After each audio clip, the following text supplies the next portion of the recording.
Welcome to Come Heck or Hot Water, where we dive into the science and solutions shaping climate resilience efforts. The world is warming, ecosystems are shifting, and communities everywhere are experiencing new challenges as a result. And we'll take a deeper dive into understanding what's happening with the changing environment and how we can adapt. In every episode, we'll explore the science driving change and the innovations reshaping how we live, work, and sustain our planet.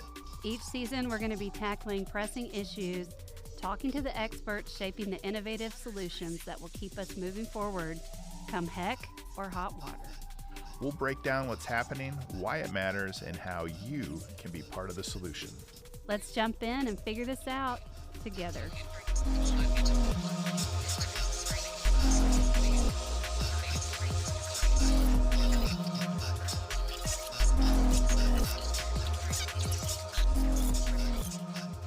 Well, welcome back to another season and another episode of Come Heck or Hot Water.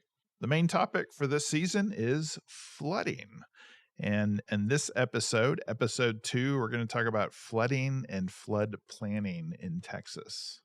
Yeah, last time we learned if you're in Texas, you're in a floodplain. So what are you going to do about it? I think that's what we're going to learn today.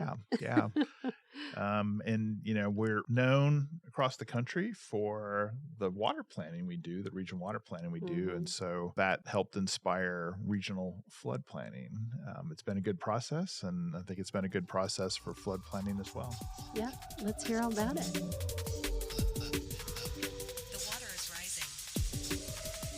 All right, everyone, welcome. We're here today to talk about Texas flood planning, and that's really taken some shape in the last few years and pretty distinct from what other folks are doing around the country. So I'm excited to welcome our second guest for the season, Reem Zoun from Texas Water Development Board. I'll tell you more about Reem here in a second. First, let me tell you about the Texas State Flood Plan. It brings together the findings of 15 different river basin-specific regional flood plans and makes recommendations for the state, those regions, and local levels so that they can reduce flood risk and take a broad look at flood hazards across the board. The first state flood plan was adopted just in 2024 and is to be updated every 5 years using the same bottom-up process we'll talk a little bit more about here in a minute. Like I mentioned, we have the head of the division that's responsible for delivering that first flood plan, Reem Zoun. She is the Assistant Deputy Executive Administrator of the Office of Planning at the Texas Water Development Board and oversees the Flood Planning Division. She has over 24 years of water resource engineering and leadership experience. She comes to us with a master's degree in civil engineering from the University of Texas at Austin and an undergraduate degree in environmental engineering from Royal Melbourne Institute of Technology in Melbourne, Australia. We're so lucky you're here with us today, Reem, and thanks for taking the time to help us understand the Texas State Flood Plan. Thank you, Carrie, for having me today and for that kind introduction. I am very happy to be here today. What got you into flooding? When did you decide that floods were going to be the thing you were going to work on? Well, that will take me to a personal professional experience. I did environmental engineering as my undergraduate by training. My intent was always to be able to leave the place we live in, Earth, in a little better shape than how we found it. So that was my intent as a young person. I started working as a water resources engineer with a consulting firm right out of graduate school. And I did a lot of flood modeling. Also did a lot of other modeling. I really like to do models and ended up doing all kind of different modelings. And I was asking for projects that were in other states. I worked on a lot of river modeling in California, and then I was asking for projects. I worked for a large consulting firm. I asked for projects to work on global projects because they're exciting, right? And I did that, but I worked on this hydrologic and hydraulic modeling for a low water crossing upgrade. Yeah. If any of the audience member is familiar with Austin, it is where 2222 hits the 360 bridge. There was a low water crossing or a creek crossing that was very low. Oh, I know it very well there. Yes.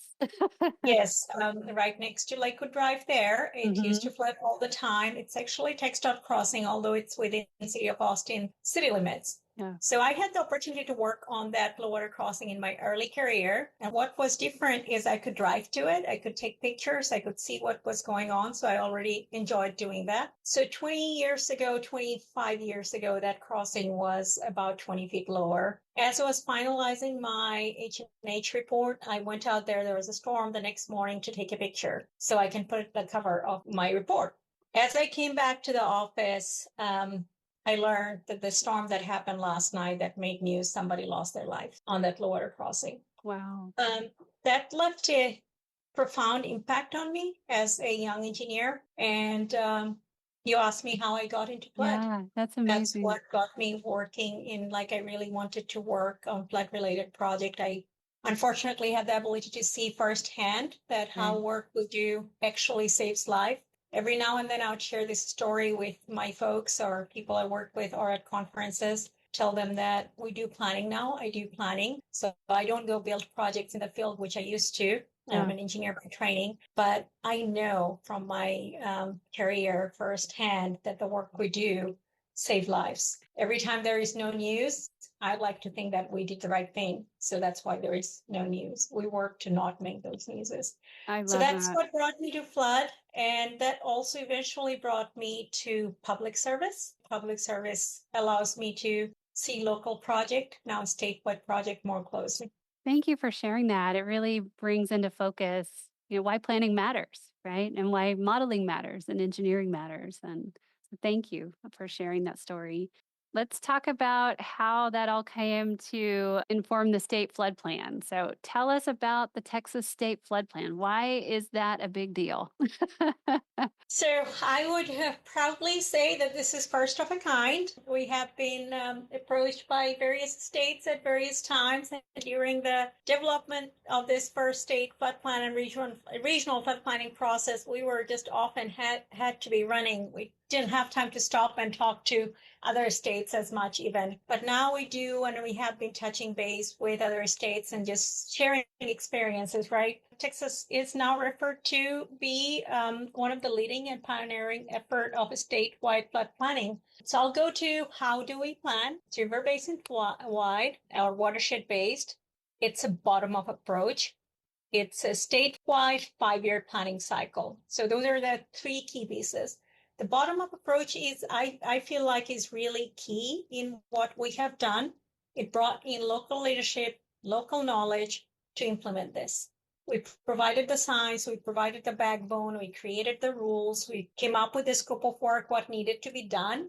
But I think the local participation and the local leadership and the local trust that came with the local leadership and local participation made it what it has become. That is one of the backbone of it. And it was really long time work of many people across Texas. And then eventually the Texas legislature's effort, and not only just the effort, also putting the funding in it, made it happen. If I have to compare it to a few other states, I can mention a few. North Carolina did a flood resiliency blueprint. They're doing also a statewide effort. Florida started something, Resilient Florida, in 2021.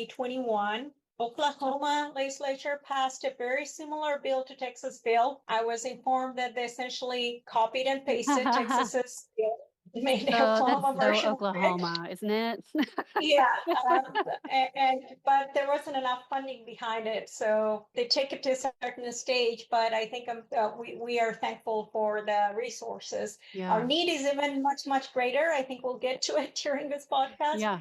But there is for the planning, there is a foundation put in to make us to get us started. So there's 15 of those planning regions, right? Based on the Yes, regional flood plan. We have 15 regional flood planning groups. They're Okay. self-governing. Each have voting members, which represent different interest categories, and non-voting members, which a lot of them are other state entities. Okay. And that was very helpful. There was so much that was happening in Texas's flood space after Hurricane Harvey. It was very important that we knew of what each other is doing and helped each other effort and Right. complement each other effort and not overlap that. So those groups are made up of interest and just local volunteers, or how did the public get involved on those groups? Okay, that's a really good question. So We did it once and we'll never do it again. I mentioned this many times. So the first set of the 15 regional flood planning groups were set up by TWDB because there was nothing and nothing existed, right? So we did multiple media outreach. We let like TFMA, Texas Floodplain Managers Association, ASC, American Society of Civil Engineers, for example, entities that are TWA. We let everybody know, our wonderful friends in our communication department. We did wide outreach. There's also some knowledge, right? That people who work with flood, they were aware that Texas legislature passed this and there was going to be a flood planning effort. So we did extensive media outreach and we received application to fill this role. We had 176 role. It's 15 regions, 12 interest category. I know the math doesn't quite add up there. That's because we have 2 or 3 regions who doesn't have certain category. For example, flood district. Right? There are different categories like flood district, county, public, agricultural interest. These are just some of the examples of interest categories. We received over 600 interest. Wow. And so many of those individuals were so highly qualified. We asked, why do you want to do it? What is your qualification? And are you located within the region? There are a few other questions, but that is the key of what we asked. So we TWDB have the job of going through those 600 applications and identify the 176. We're going to fill those seats, if you will. So that's how the first 15 were formed. We TWDB, we ran the first 15 meetings. We made sure they are able to adopt their bylaws during that first meeting and elect a chair. As soon as that was done, this is handed over to the regional flood planning groups for perpetuity. They identify if position is vacated, then they do that media outreach, they find someone and fulfill it. So when I say they are self-governing, they truly are, except for that very first time we had to do it because nothing existed. I see. Right? So you've got these highly qualified folks coming together in each region, and they're supported by agency experts and other resources as they think about the flood risk for their particular region. Is that right? That is right. I will add something. I do say they're highly qualified individuals, but I would like to point out that we also have members of public in there. We have city managers, we have river authorities heads. We also have someone who flooded, for example, in Austin and Onion Creek flood, and then became a kind of a spokesperson for her community. She's a member. So it's a good group of people who brings in different perspective. It's not just scientists and engineers or just a group of people making decision. We tried our best, and I think the legislature designed it in that way by the different interest category, that representations of someone who flooded is also there because they experienced what happened on the ground. I'd love to try to help our audience understand how the plan helps them. So what's in the plan that helps an average Texan kind of be prepared for flooding? So planning is not flood response. I will start with that, but there are 2 focus of this flood planning effort. This is long-term planning effort for an average Texan. What we have today, what we didn't have before 2024, before the state flood plan, is a statewide coverage of flood hazard information. Anyone can go to the state flood plan viewer. They do not have to remember the URL. They just have to search Texas State Flood Plan Viewer and it will show up as the first result. They can go into the state flood plan viewer, type in their address, and their home will show up. They will be able to see what is the flood hazard area near them. They will be able to see if their house is in a floodplain. They will be able to see if there is a project planned near their house. Oh, wow. So this is available to anybody in Texas. Our job, I feel like now, is to make this information available widely, that every Texan knows what I just verbally said, that this information is available, they can use it. How this helps. So I always say, even when we started the process, that we have a lot of flood hazard in Texas already, which is well identified by the state flood plan. 2.4, 1 in 6 Texans live or work in known flood hazard area. Wow. 1 in 6 Texan. So we have this information available. We didn't have it. So now we have it. We can plan for it and we can work towards making it better. The other piece is, now that we have flood hazard information, let's never make it where 1 in 5 Texans live or work in flood hazard area. Right. We now have the power to make sure that we do not put a single more person in flood hazard area. We have that information. There is a point where we didn't, and this is real. There's like I've talked to homeowners who said, "Well, this house was built in 1960, and I had no idea that this was in the floodplain," and this is true. Right. But today, if someone tells me that, "Oh, I didn't know, so I built it in here," I would say, "No, you can know." That information is there. So please do not put additional people, structure, anything in flood hazard area. So our goal was twofold: reducing the existing flood risk we already have and making sure that we do not increase our future flood hazard or flood risk. And so the plan identifies ways to do that, right? It came up with 11 types of recommendations for helping to meet that goal. Yes, so the plan identifies flood risk reduction solutions, which are actually either studies, projects, or strategies. So each one of them reduces flood risk somehow. So actual projects. So the plan price tag of that state flood plan was 54.5 billion. I say was because we did an amendment and it went up to over 61 billion. That just means that we had additional groups identifying more solutions to include in it. So those are the solutions. The plan also have legislative recommendations and floodplain management recommendations that was identified by regional flood planning groups. Legislative recommendation was identified by TWDB, but informed by the flood planning groups, regional flood planning groups recommendation. The other recommendations are PD recommendations that we included in the plan. So the floodplain management is I feel like a very effective arm of not increasing future flood risk and to some extent also reducing existing flood risk. Effective floodplain management, I couldn't underscore the importance of it. I often find myself saying water needs space to flow. Yeah. If we give water the space that it needs to flow and we do not encroach on water's space to flow, we can find ourselves to be safer. And whose job is that going to be to give water that space? Is that So we're not regulatory. Texas TWDB is not regulatory. okay? So we're very much about local communities taking ownership, Okay. and that all lies within local communities, counties, and cities and entities. That responsibility is with local communities, and we have over 1,200 communities in Texas who are NFIP participant. We're seeing increased awareness, but there is a lot more that can be done. Is there state funding to support the implementation of these recommendations? Yes. So the same time the state legislature passed the bill to create this state flood planning program, it also created something that is called Flood Infrastructure Fund, FIF.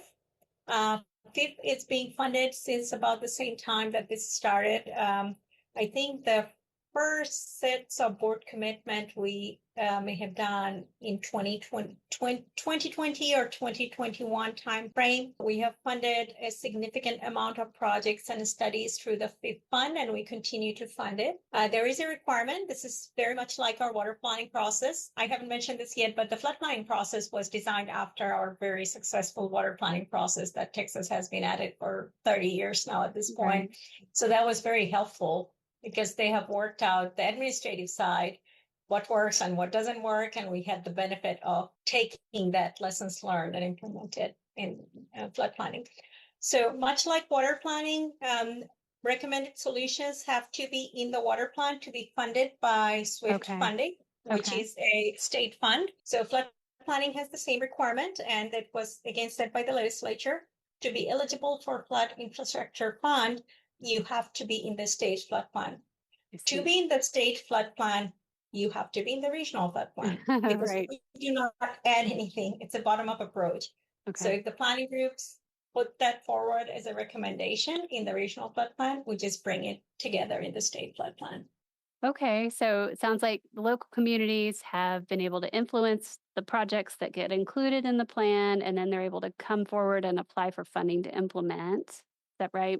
That is right, and that is the design. I Okay. will make the caveat that the need we have is so much greater, Right. identified in the state flood plan is so much greater than what we have available, right? Sure. And the intent is that the local fund is leveraged, which is the case in many cases, any kind of partnership. These solutions, the 54.5 billion, they're not intended to be implemented all by state funds. So it's federal funds, Yeah. local funds.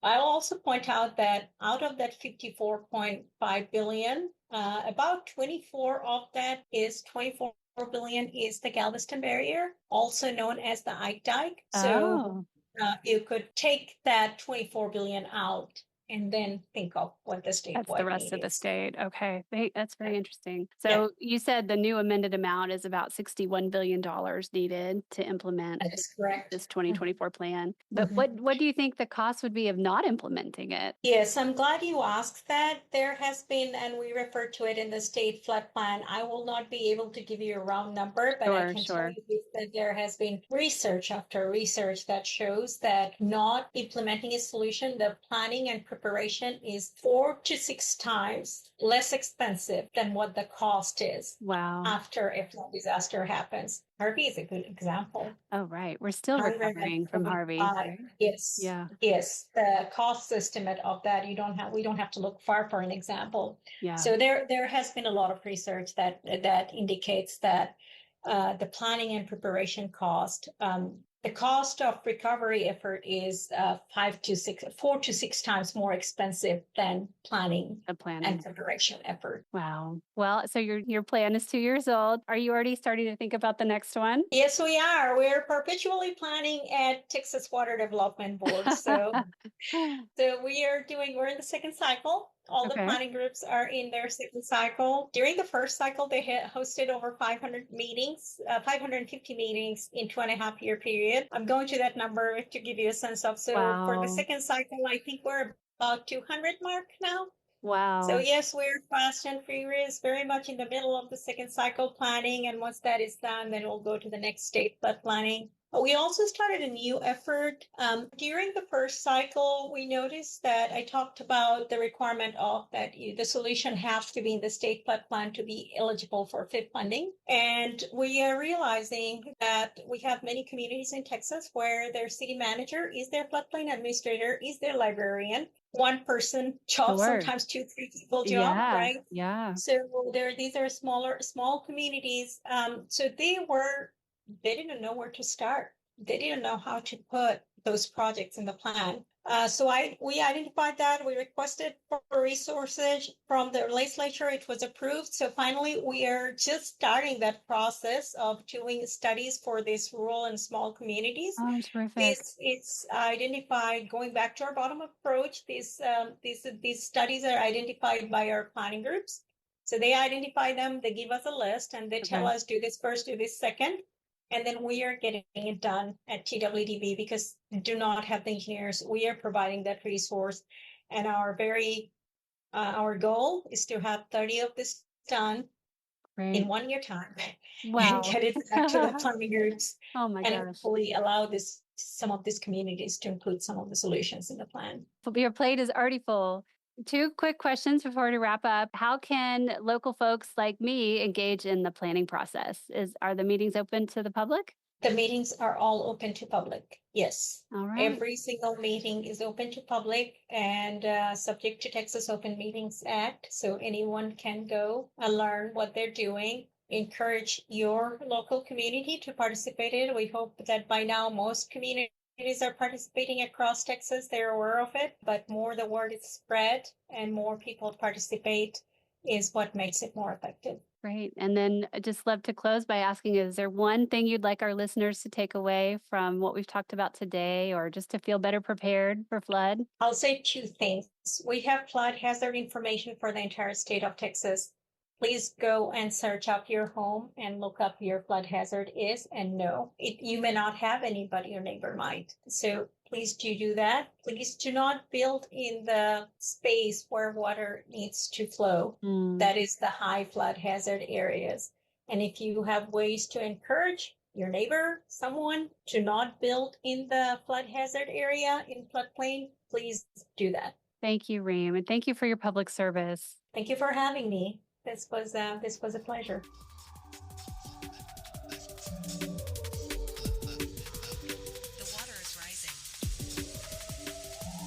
Well, Carrie, I missed that interview. I had to go to a rainwater harvesting conference. How was it? What did you learn?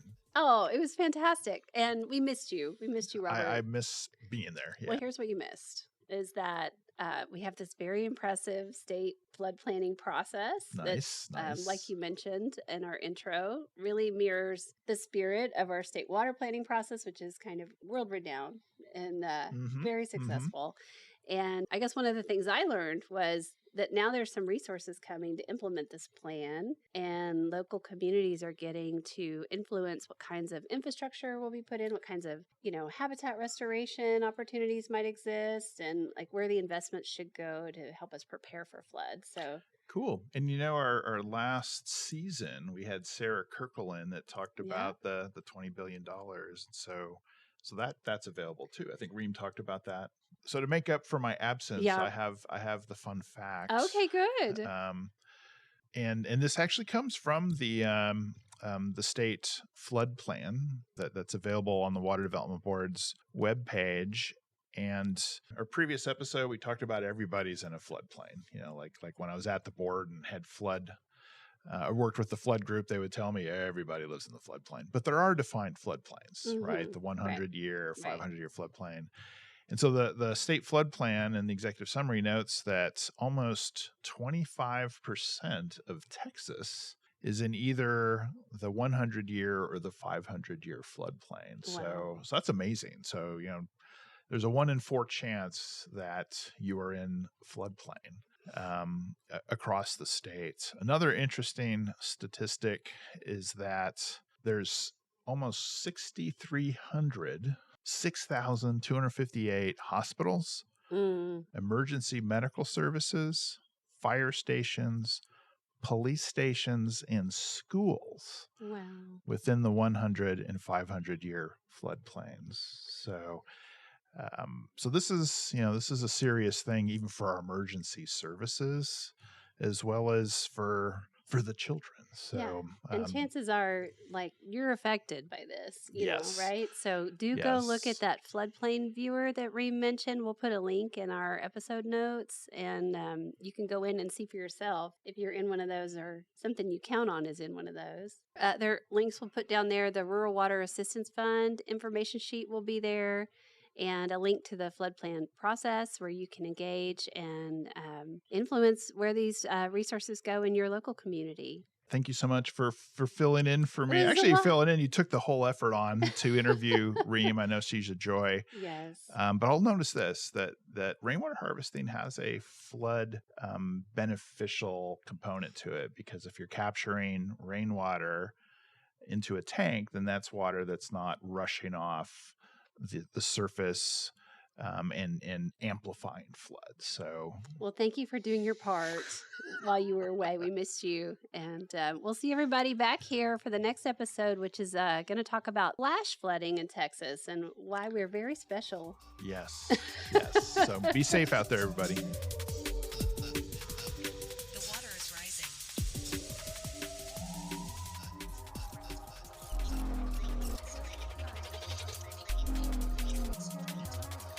Thank y'all for joining us. We hope you can take this information with you into your daily life and help spread understanding of climate topics and some of the tools that we have to address these challenges that are coming our way. This podcast would not be what it is without listeners like you. Be sure to check the show notes for helpful links and resources. We'd like to thank our funders, the Meadows Foundation and the National Oceanic and Atmospheric Administration.